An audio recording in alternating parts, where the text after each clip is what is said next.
Baik, perkenalkan nama saya Prima Wibisono, NPM 1770086. Selanjutnya adalah status neurologis. Nah, untuk status neurologis itu terbagi dari kesan umum, kemudian pemeriksaan khusus. Nah, untuk kesan umum itu yang pertama adalah kesadarannya. Kesadarannya yaitu ada kualitatif dan kuantitatif. Nah, untuk kualitatif itu yang pada umumnya yaitu yang kita pelajari adalah kompos mentis, kemudian apatis, somnolen, subkoma, koma, sopor, seperti itu. Kemudian untuk kuantitatif yaitu ada GCS-nya, seperti itu.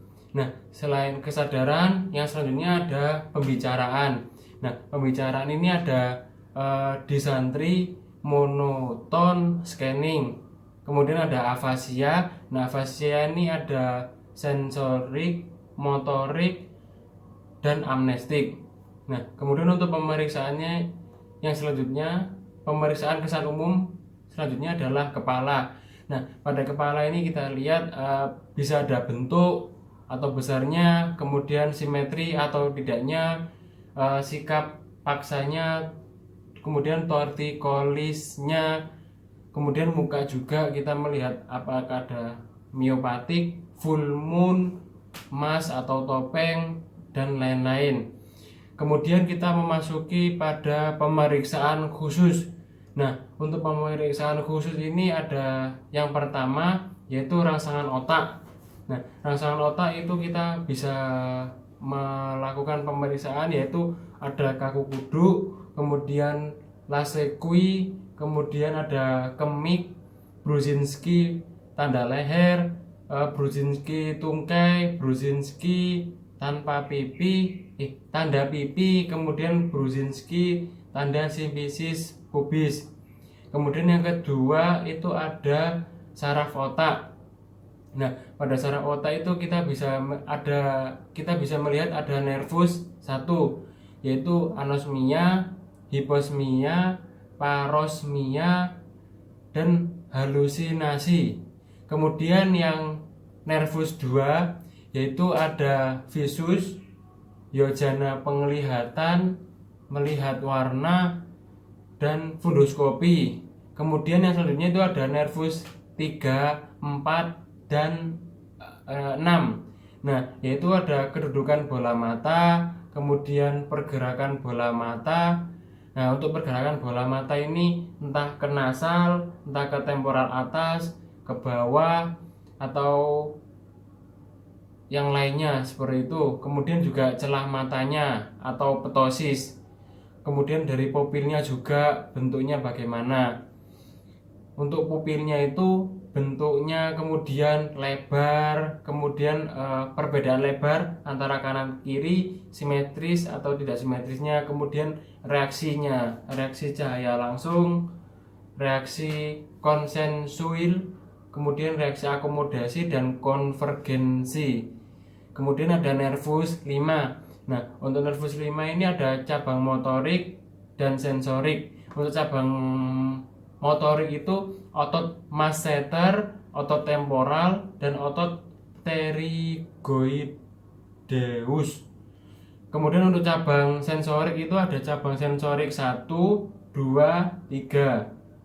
Nah, selanjutnya itu ada refleks kornea langsung dan refleks kornea konsensuil. Kemudian memasuki nervus 7, waktu diam. Nah, waktu diam itu melihat kerutan dahi, kemudian tinggi alis, sudut matanya bagaimana, kemudian lipatan nasolabial. Kemudian waktu gerak. Waktu gerak itu ada mengerut dahi, menutup mata, kemudian bersiul, kemudian memperlihatkan gigi, pengecapan 2/3 depan lidah, hiperakusis, sekresi mata. Nah, kemudian memasuki nervus 8. Nah, untuk nervus 8 ini terbagi dari vestibular dan koklear. Nah, untuk vestibular ini ada vertigo, nystagmus, tinnitus, seperti itu. Untuk koklear yaitu ada Weber, Rhine, Schwabach, dan tuli konduktif. Kemudian untuk nervus 9 dan 10 yaitu pada bagian motorik itu suara biasa atau parau atau tak bersuara. Kemudian ada kedudukan arcus faring itu kanan atau kiri. Kemudian pergerakan arcus faring. Kemudian Vernet Rideau phenomenon. Kemudian detik jantung, bising usus. Nah, untuk bagian sensorik itu ada refleks muntah sama refleks palatum mole yang ada di dalam. Kemudian ada nervus 11 yaitu mengangkat bahu, memalingkan kepala. Untuk nervus 12 itu kedudukan lidah waktu istirahat. Kemudian kedudukan lidah waktu gerak. Kemudian ada atrofi, vasikula atau tremor. Kemudian ada kekuatan lidah menekan bagian dalam pipi seperti itu. Kemudian selanjutnya ada ekstremitas. Nah, untuk ekstremitas ini setelah dari saraf otak. Nah, untuk ekstremitas yaitu yang pertama itu ada superior, karena dalam ekstremitas itu terbagi dari superior, inferior, seperti itu. Nah, untuk superior itu kita inspeksi dulu apakah ada atrofi otot, pseudotrofi. Setelah itu kita melakukan palpasi kepada pasien. Nah, itu apakah didapatkan nyeri, kontraktur, konsistensinya bagaimana, jika terdapat tumor, kemudian diperkusi juga. Nah, perkusi itu untuk melihat suatu tubuhnya itu bagaimana normal, apakah ada reaksi myotonik seperti itu, apakah ada reaksi lainnya. Nah, kemudian untuk myotonik itu ada motorik. Dalam motorik ini kita dapat mengetahui kekuatan ototnya bagaimana, seperti itu, mulai dari otot lengan. Kemudian juga ototnya itu juga tonus otot. Nah, untuk tonus otot itu kita melihat tonus otot lengan kanan atau lengan kiri, apakah hipotoni, apakah spastik, kemudian apakah rigid, rebound, dan rebound fenomen. Kemudian refleks fisiologisnya bagaimana, refleks patologisnya bagaimana, seperti itu. Kemudian ada sensibilitas. Nah, untuk sensibilitas itu kita bisa melihat eksteroseptik. Nah, itu rasa nyerinya superficial yang mana, kanan atau kiri. Kemudian rasa suhunya panas atau dingin, dan juga rasa raba ringan. Kemudian ada proprioseptik. Nah, itu rasa getar, rasa tekan, rasa nyeri tekan yang dialami oleh pasien tersebut. Kemudian ada rasa enteroseptik. Nah, kalau rasa enteroseptik itu biasanya revert pain. Nah, kemudian selanjutnya ada rasa kombinasi. Untuk rasa kombinasi itu terdapat banyak jenis, beberapa yang bisa kita temukan, yaitu bisa stereognosis, barognosis, kemudian graphesthesia, sensory extinction, loss of body image, 2-point tactile discrimination. Nah, kemudian yang selanjutnya adalah ekstremitas inferior atau yang bawah, yaitu kita melakukan inspeksi, yaitu inspeksi gunanya untuk mengetahui apakah ada atrofi otot, pseudotrofi, kemudian dan lainnya, ya, seperti itu. Nah, kemudian kita melakukan palpasi. Guna palpasi adalah untuk mengetahui apakah ada nyeri, kontraktur, dan semisal ada hal yang menonjol lainnya, kita bisa mengetahui konsistensinya bagaimana. Kemudian selanjutnya adalah perkusi. Kita akan melakukan perkusi untuk melihat normal atau tidaknya pada bagian yang kita lakukan pemeriksaan khusus tersebut. Kemudian ada reaksi myotonik. Myotonik sama halnya yang di ekstremitas superior, yaitu melihat kekuatan ototnya bagaimana, tentang fleksi, ekstensi pada tungkai maupun kaki, pelantar kaki, lutut, gerakan jari-jarinya, ekstensi pada telapak kaki. Kemudian juga tonus ototnya itu bagaimana, apakah hipotoni, spastik, rigid atau rebound fenomen. Kemudian ada refleksiologis, refleks patologis, dan juga kita akan memeriksa sensibilitasnya, yaitu ada eksteroseptik, kemudian proprioseptik, dan juga enteroseptik. Pada enteroseptik itu bisa mengetahui revert pain ya, sama halnya yang ekstremitas superior. Kemudian yang pada inferior itu ada rasa kombinasi. Nah, rasa kombinasi ini ya sama halnya yang di superior, yaitu ada stereognosis, barognosis, gravestesia, kemudian ada sensory extension, loss of body image, kemudian 2-point tactile discrimination. Nah, selanjutnya setelah ekstremitas kita akan ke selanjutnya, yaitu nomor 4 adalah badan. Nah, untuk badan inspeksi itu kita melihat keadaan tubuhnya bagaimana, kemudian palpasi kita akan melihat menemukan, memeriksa otot perut, otot pinggangnya bagaimana, kedudukan diafragmnya bagaimana, kemudian geraknya gimana, simetris atau tidak simetrisnya antara kanan dan kiri, kemudian ketika istirahatnya bagaimana gitu.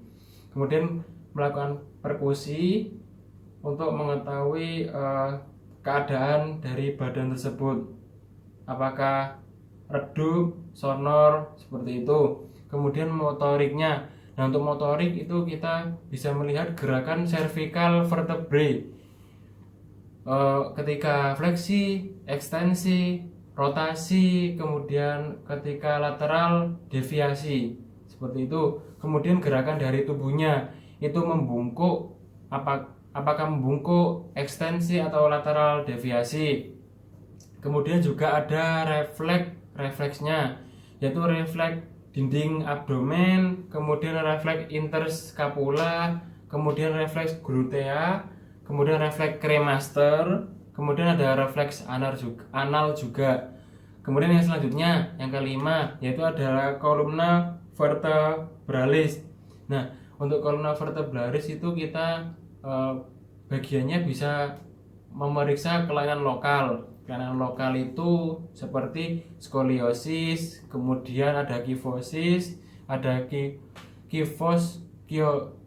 kifoskoliosis, kemudian ada gibus, kemudian ada nyeri tekan atau ketok lokal, nyeri tekan sumbu, kemudian nyeri tarik sumbu, kemudian besar ototnya juga, besar otot yang sebelah mana, responnya juga terhadap perkusi itu bagaimana, apakah ada atrofi, kemudian pseudotrofi juga, palpasi otot juga. Nah, pada tahap palpasi otot ini kita bisa menemukan apakah ada nyeri, kontraktur, dan juga konsistensinya bagaimana. Yang selanjutnya, yang keenam, yaitu ada gerakan-gerakan involunter atau gerakan yang di luar kesadaran kita, yaitu apakah ada tremor, dan semisal ada tremor itu waktu istirahatnya kapan, waktu geraknya kapan. Kemudian juga ada korea, kemudian ada atetosa, kemudian ada miokloni, balismus, torsion spasme, kemudian ada miokimia dan vasikula ya. Kemudian yang selanjutnya, yang ketujuh, itu ada gait dan keseimbangan. Nah, untuk gait dan keseimbangan itu ada koordinasi. Nah, pada tahapan koordinasi ini jari tangan, kemudian jari tangan, kemudian juga ada jari tangan dan hidung, jari tangan dan hidung pemeriksa dengan pasien dengan pemeriksa bergantian.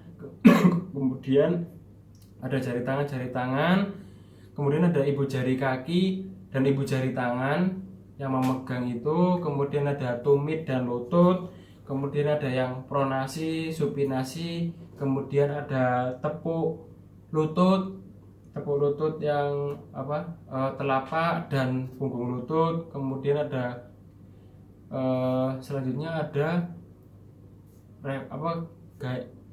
tapping yang kaki itu, jari itu secara bergantian dan cepat. Kemudian pada gait station, nah pada gait ini jalan di atas tumit, kemudian jalan di atas jari kaki, kemudian tandem walking. Jalan lurus lalu putar, itu ada jalan mundurnya bagaimana, kemudian ada hopping, kemudian berdiri dengan satu kaki. Kemudian kita juga akan menyebutkan macam-macam gait. Itu ada hemiplegic gait, kemudian tabetic gait, Parkinson gait, jiggling, kemudian stationnya juga. Nah kemudian ini ada Romberg test. Nah Romberg testnya itu jatuhnya kemana dan ke berapa, seperti itu. Kemudian ada fungsi luhur. Nah untuk fungsi luhur ini ada apraksia, aleksia, kemudian membedakan kanan dan kiri, kemudian akal kuliah itu bagaimana. Kemudian yang selanjutnya itu ada refleks primitif. Untuk refleks primitif ini ada snout reflex, kemudian grow reflex, grass reflex, kemudian ada sucking reflex dan palmomental reflex. Kemudian yang ke-10 itu ada pemeriksaan saraf otonom. Untuk pemeriksaan saraf otonom itu ada miksi, salivasi, gangguan tropik. Nah pada gangguan tropik itu kita bisa memeriksa ada kulit, rambut, dan juga kuku. Kemudian ada defekasi, gangguan vasomotor, sekresi keringat, dan ortostatik hipotensi. Nah kemudian pemeriksaan yang terakhir yaitu adalah pemeriksaan penunjang. Nah untuk pemeriksaan penunjang ini ada pemeriksaan PA, kemudian pemeriksaan radiologi, kemudian pemeriksaan foto ya. Nah pada pemeriksaan radiologi, kemudian pemeriksaan tengkorak. Nah untuk tengkorak ini bisa merencanakan untuk foto radiasi, atau mungkin cerebral angiografi, MRI. Kemudian pada kolumna vertebralis